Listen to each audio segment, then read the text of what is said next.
You're listening to the Cricket Podcast. Hello, everyone, and welcome to the Cricket Podcast, where we are here to talk about the Ashes and other stuff. We've got Women's World Cup. For a minute, actually, I thought you just had a brain fade there before I worked out what you were actually saying. Yeah, it was a joke. It was a joke to start the show. We've also got Women's World Cup, as I was saying, and a little bit on India v West Indies. The West Indies actually showing a little bit of fight in that second test. Max, you're with me today. How are you doing? Hi. Yep, good, thank you. It's getting cold and dark in the UK now, isn't it? Clocks go back in a week and a bit as well. That's the sign. The Christmas sandwiches are out in Tesco. That's when you know winter's hitting. Yeah. Good sandwiches though. I would say an upgrade on the regular fare. I would agree. Yeah, I think Christmas food in general. New entry as well in the Christmas sandwich range. Currywurst sub. No, that's not a Christmas sandwich. That's no. It's there. It's there. Like I've been to Germany. I'm a well-travelled man. Currywurst is one, rubbish. Two, not a Christmas treat. It's just it's all year round treat. Well, I defer to point one there. It's rubbish, but I'm sorry, I disagree with that. Maybe I'll have to take that back a little bit. I think Christmas food in general underrated. I love the sausage meat, love the stuffing. You can have goose, turkey, lobster's made an entry in recent years. I remember that when I was small. Yeah, get a lobster for Christmas. You can do a bird inside a bird inside a bird. Have you had that? That's you know what? I never have. Is it good? Yeah, it's big. It's a lot. You get leftovers. Yeah. I like all the vegetables as well. I'd say, all of them. Yeah, living in the UK, I think our winter vegetables tastier than our summer vegetables. Okay. You know what I mean? Like sort of those kind of bland imported tomatoes versus parsnips. It's a no-brainer as far as I'm concerned. I am pro parsnip. I'm also pro tomato. But like I not sure ones. Yeah, exactly. Yeah, basically that.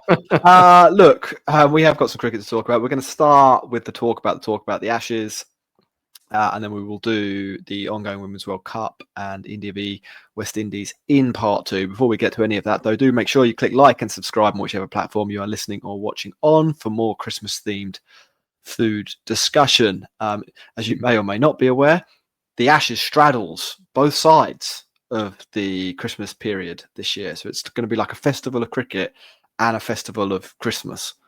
So I imagine there'll be a lot of talk about sprouts and potatoes, all of it.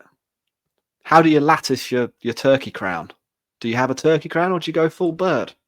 Lots of things to discuss. Lots of things to discuss now, Max. Let's start with David. Where do you want to start? We've had a few people sound off. We've got David Warner sounding off. We've got Stuart Broader hitting back. Or David Warner's owner hitting back, as I saw a very humorous comment online pointing out. And we've got actual news about Pat Cummins. I think we should probably start with David Warner, who has firstly made his prediction 4-0 Australia. He said there'd be one washed out, didn't he?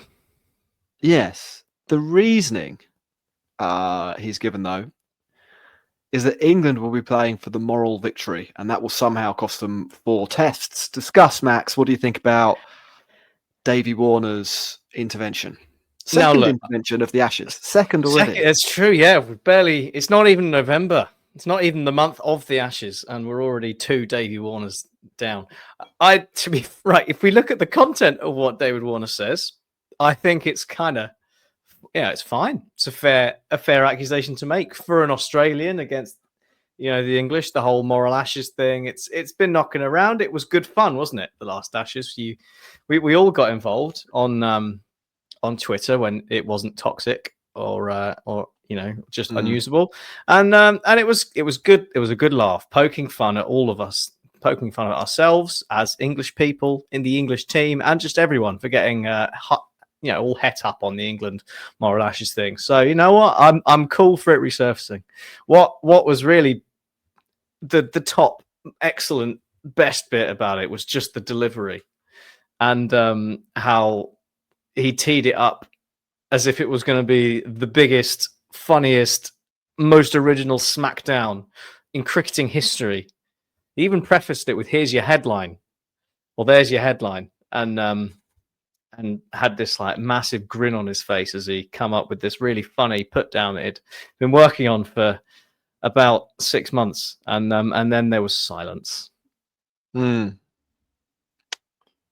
guy. Poor guy. Do you think? Right, here's what I think's going on in David Warner's head. Nothing. I don't really care about the prediction. I think it's basically nonsense. I thought the whole nothing is potentially the answer. I thought the whole moral ashes thing last time. It was a really good narrative for people who don't follow cricket all the time. Was what I thought about that. Like it was a digestible thing that could explain some of the things that happened in that series. Why everyone was talking about Johnny Bairstow when no one actually liked cricket. Exactly. The declaration in the first test, like a few of the statements later in the series. It finishing 2-2 and Australia being a little bit annoyed that they A, didn't win, and B, that nobody was really giving them any recognition for actually retaining the Ashes, which was the sort of point of the trip, firstly retain and try and outright win the series.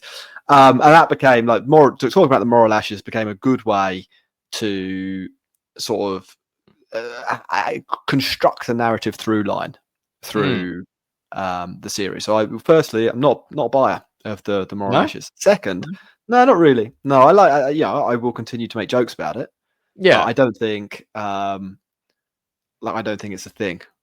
I think it's like but I just thought it was making jokes about a JFK conspiracy. So I don't know if that many people make jokes about JFK getting shot in the head, but I imagine it does happen. What the most likely outcome there was that JFK got shot in the head by Lee Harvey Oswald.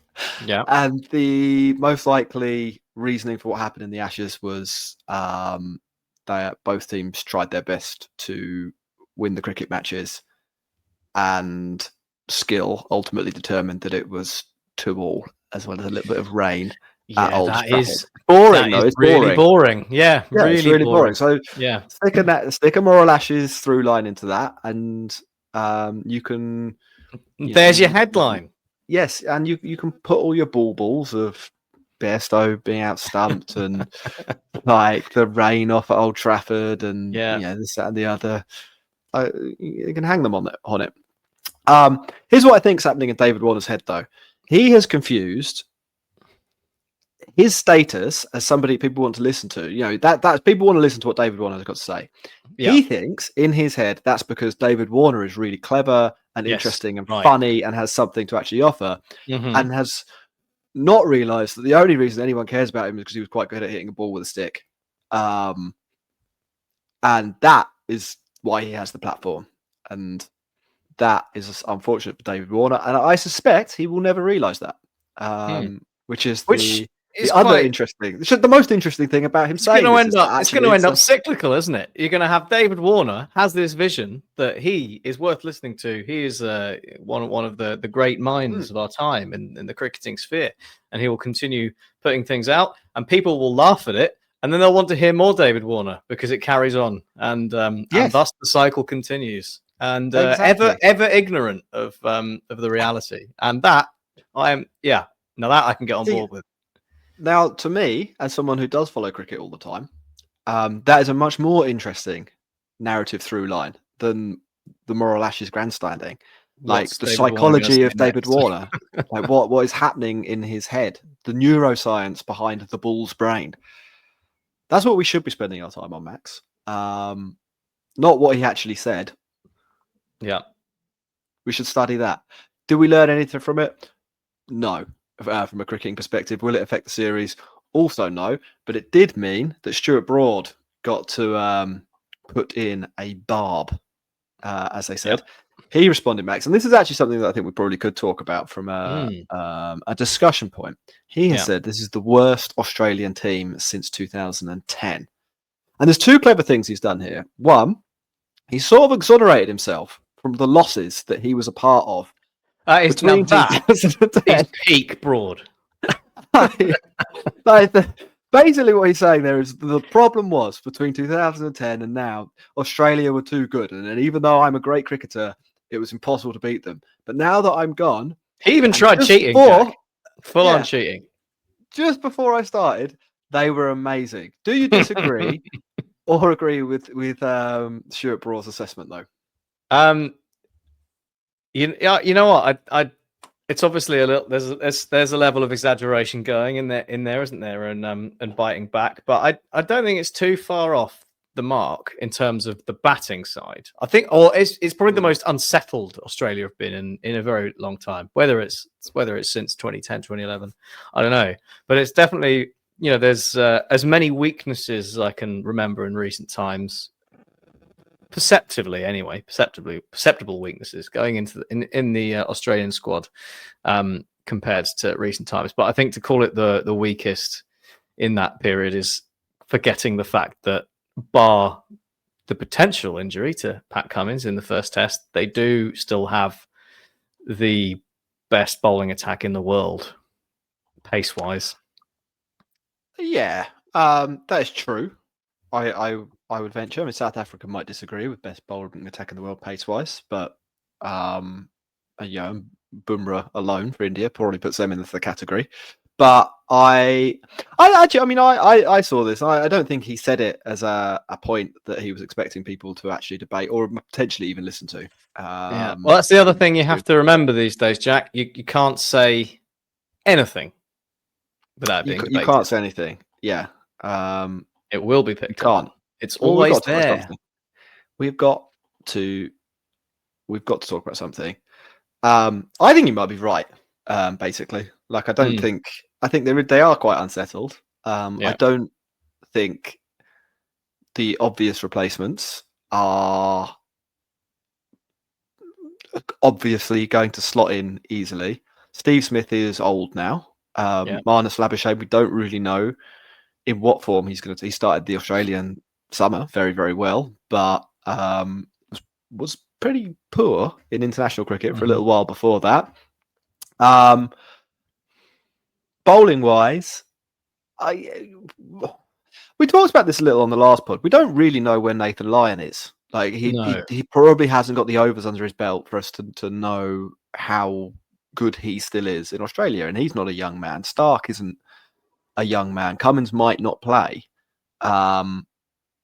Boland, not a young man, and from a replacements perspective, look, it could be English wishful thinking. Someone could come in and blow him away. It happened. It literally happened with Scott Boland the last time they were there.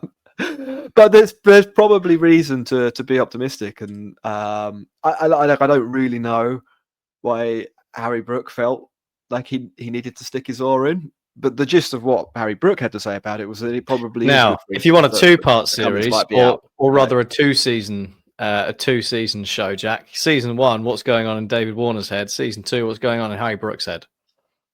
It would be series. Remember the podcast series Serial? Yeah, They launched it, and they didn't think it would be. They obviously had no expectation that it would be as popular as it was, and so they clearly had no idea what they would do for the second series. And the second series, inevitably, nowhere near as good as the first. We have a plan: Warner, and then Brook, and then there's plenty of cricketers. Someone else will come out of the woodwork. Ian Botham. I'd love to be in his head for a bit. But I wouldn't. Not for long. But there's definitely thoughts and things that Ian Botham has done. Content that could be examined. Content. There's the content machine going in minds of great and former great cricketers. I think to understand how they tick. Anyway, we've diverged slightly. That's what Broad said. The gist of us, really, the thing to talk about.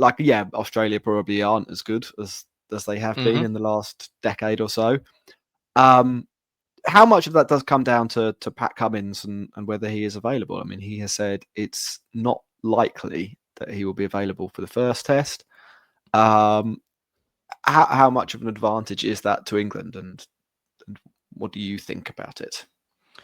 Well, the obvious answer is that there is some advantage to England to not having to face Pat Cummins. He is an exceptionally good bowler. He is an exceptional cricketer, and obviously the captain and leader. And by all accounts, done a pretty good job, as much as you can, actually take, in the impact of a captain in cricket into account. He's, by all accounts, done a pretty good job taking over from Steve Smith, and when it was all a bit iffy and people were crying on TV. So from a leadership point of view, they might miss him. That's going to mean Steve Smith's going to captain, though, isn't it? So that could be fun. But I mean, yeah. So look, missing Pat Cummins obviously is a big thing. I thought it was quite bizarre, the choice of words that Harry Brook went with when discussing it, which was that it plays into our hands. It's a very odd way of saying that. Yeah, they're missing a really good cricketer. It's like, this is exactly what we were after. This is exactly how we planned it.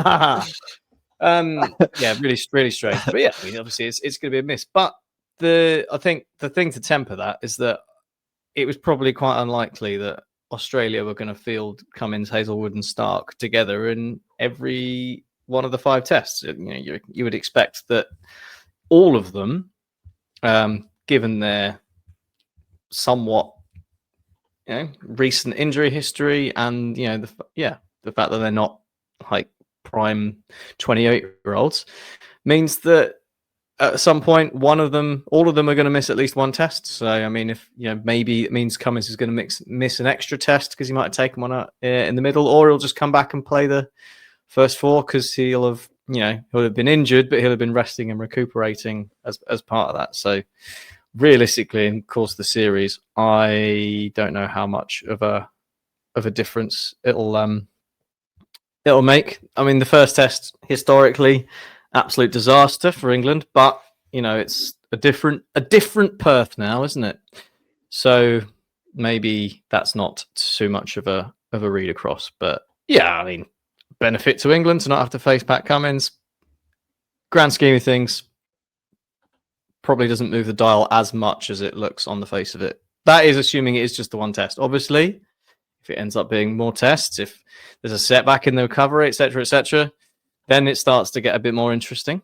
And there's a bit more of a focus on Scott Boland and whether it's Scott Boland that demolished England in the series down under last time, or the Scott Boland that got carted around most of England a couple of years ago.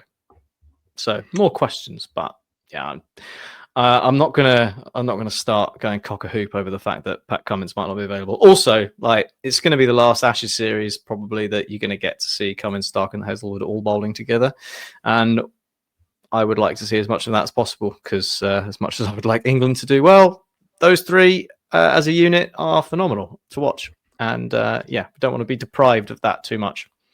It's very magnanimous of you. I think there's like a. We haven't got into the crux of the Ashes yet, have we? You wait till it all kicks off, till David Warner's 6th attempt at making a barb. Yeah, do you reckon he'll do 1 a week? It's about 6 weeks, so he could get up to 8. I think he's on 2 now. I reckon once we get closer, once we get into December, it'll be like an advent calendar. Oh, every day, open the little door. What's David Warner said? What's he got on his little notepad? I was going to say, I think it'd be interesting to see how Australia do replace Cummins. I mean, like, it's hard to see Boland not being the first choice. But he's not the only option. I mean, Nisa, Sean Abbott's been there or thereabouts. Nisa's played a couple of tests.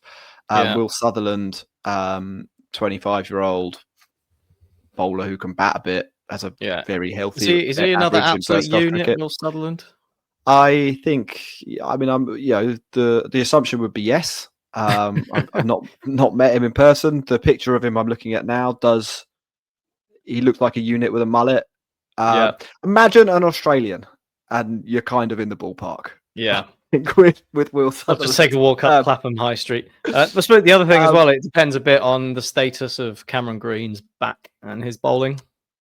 And they've obviously got Bo Webster as well. So you could go with the double all rounder kind of Indian approach, where you're not really sure whether the extra bowler is up to the job, so you pick a guy who can bat and bowl a bit because you don't want to make that decision. Yeah, I guess when we actually know whether Cummins will play or not, we'll have time to discuss that in a little bit more detail. But I don't think I think what I'm getting at is I don't think there's a really clear next best option. It probably is Boland, but Boland also got battered by England literally the last time they played. Will they think about that? I don't know. Will there be a curveball? Fergus O'Neill, I've heard his name. He's another unit. I think he bowls quite quick. Got a mullet. I think there is an element. He looks like he's out of a Mad Max movie. I want to see Fergus O'Neill. I mean, he's got the shaved side of the head mullet. There is an element, right, where if you could roll out quite anyone from a number of Australian quicks when England come over to Perth, and there is a world in which they all take 5 wickets for 20 in their first attempt, because England probably come into it half cooked, and it's Australia and it's hard. Yeah, England have got some warm-up matches, haven't they? Well, they're not really. They're only warm-up matches against the Lions, but a lot of the team will be playing in New Zealand over the coming weeks. They actually start that series for the T20 on Saturday. Yeah, they're off this week, aren't they? Yeah. I don't know if I probably won't learn much from the T20, will we? But I think they go on to play a few more matches after that. So perhaps we'll get a little look there. The only other news, Ashes related, is that TNT have announced their commentary team, which will be familiar to all rugby league and professional cycling fans, which is an interesting kind of an interesting dynamic. Some people get quite riled up by who commentates on cricket and this, that, and the other. It's not one of my bugbears. I like what Sky do. Otherwise, with other matches, it tends to just be background noise. Like, I don't not watch the IPL because I think the commentary's terrible. I just ignore the commentary. Yeah, I'll turn it down quite quietly. I'm not expecting any insight from, like, the default position when I'm watching any sport really is that I'm not actually expecting any insight from the person talking about it, but I would like them to raise their voice when something interesting is happening so that I can look away from my phone and see whether the catch is about where you're looking for some insight from your various WhatsApp groups about cricket. As long as I've got that in the locker, I'm all right. Yeah, there's a long article, isn't there, from the chief executive, whoever it is, whoever the big cheese is at TNT, explaining all the thought and the rationale for it. And as we were discussing earlier on the Discord, patreon.com/cricketpod, it pretty much distills down into 2 things, doesn't it? One, we thought the Fox stream last time out was fucking diabolical, as was evidenced by the fact that we halfway through it threw a bunch of people at it to cover it up. And 2, we're cheap. So here's some people who aren't from cricket, and we're not flying over to Australia, which I'm with you in the sense that I'm not overly bothered by it. Like, and you can say, look, it's sport. We should have like cricket experts talking about it and what have you. And your point about not expecting some insight is a fair one, but maybe we should expect better given the amount of money that people have to pay to watch live sport on whatever the 9 different providers of said sports and buyers of rights are. But realistically, like, you could get some of the top ex-cricketers in the game to commentate, and half of them are crap anyway. So what's to say that 2 broadcasters from another sport who are massive cricket fans won't actually do quite a good job? Like, let's give them a chance, and then we can complain when it is shit. But for now, I'm open to the idea. I've got no problem. Do that anyway. Like, even when it's good, you can complain it's shit. It's one of the things you can do. Yeah, Yeah, that's commentary. that's the beauty of free speech, Jack. It is, yeah. Exactly. Although I can't remember whether we're free speech advocates looking for funding from Elon Musk or whether we're like anti-Riyadh Comedy Festival. What's our current? I assume we're pro both those things somehow because they're rich. We'll have to speak to our superiors first before we can check where we are on that. Okay.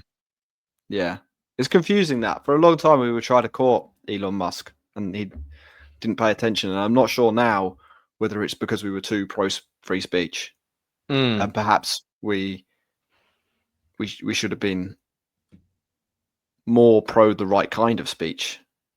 Yeah, I'm not sure. Yeah, we were dissing on Twitter a bit, weren't we? And not calling it X. So maybe. Oh fuck! That's that's what it is. We've never adjusted to calling it X. No, I mean like on the YouTube, the logo beneath me is still the Twitter logo. It's not the X logo. Is that laziness or is that me making a subtle political point? I will let you decide. Oversight, I would say. Oversight. I didn't even realize they changed the logo. Oh. Is it now an X? It would make sense. It was an X. I have deliberately not changed it to an X ever since. That's my form of protest. Oh wow! Look, we've had everyone does their thing. This is mine. Well, look, you'll be pleased to hear that the person who is on almost every single one of these podcasts and looks at that logo for an hour plus a week, sometimes 5 hours a week if there's a test match on, failed to notice the protest. Very good. Look, we're going to take a break and then we're going to come back and we're going to talk about a very good second week of the Women's World Cup.